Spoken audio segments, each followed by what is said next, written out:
Camerounaises, Camerounais, très chers compatriotes, amis du Cameroun, mesdames et messieurs, afin que le peuple le sache, le régime croulant de Yaoundé vient de signer un accord de défense avec la Fédération de Russie. Mais au-delà de cet acte perçu comme un exercice de la souveraineté du peuple camerounais, il faudrait bien indiquer à l'opinion nationale, en particulier, que cet acte, loin d'être héroïque, doit avant tout être perçu comme un barreau d'honneur de M. Biya. Très chers compatriotes, il ne vous a pas échappé que très récemment, pendant que la bataille pour la quête de la souveraineté du peuple malien était à son paroxysme, le Conseil des Camerounais de la diaspora CCD et la diaspora combattante et révolutionnaire camerounaise ont, par ma voix, dénoncé un certain nombre de dirigeants africains qui avaient jusque-là œuvré très ouvertement ou très secrètement à compromettre la lutte pour la souveraineté des peuples africains, au rang desquels M. Biya, qui dans une lâcheté légendaire avait très secrètement trahi et abandonné le héros Muammar Kadhafi en plein vol, sans pour autant que l'opinion publique le sache.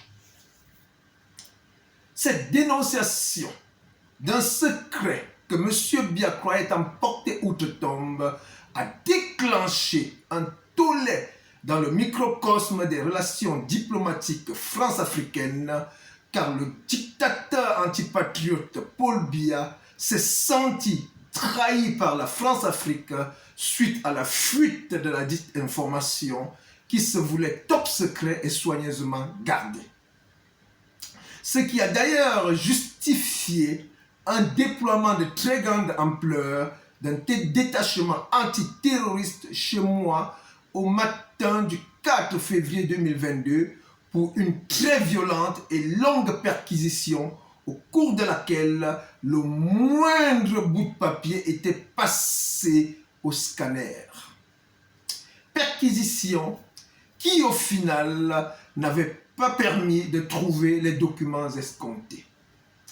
Documents qui vraisemblablement auraient, contre toute attente, fuité par le fait de la déliquescence du régime croulant de M. Biya.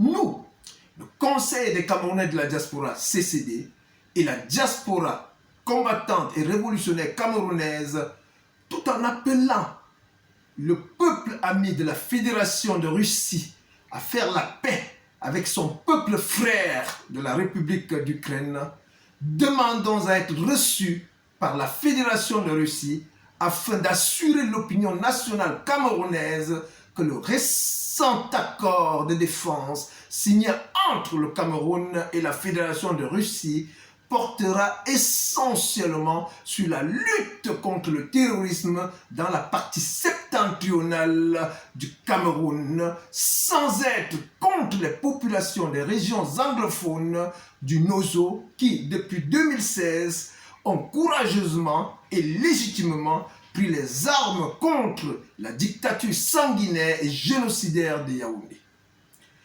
L'occasion nous est également donnée d'appeler la Fédération de Russie à œuvrer aux côtés de la communauté internationale pour un dialogue national inclusif, seul gage du retour d'une paix durable au Cameroun.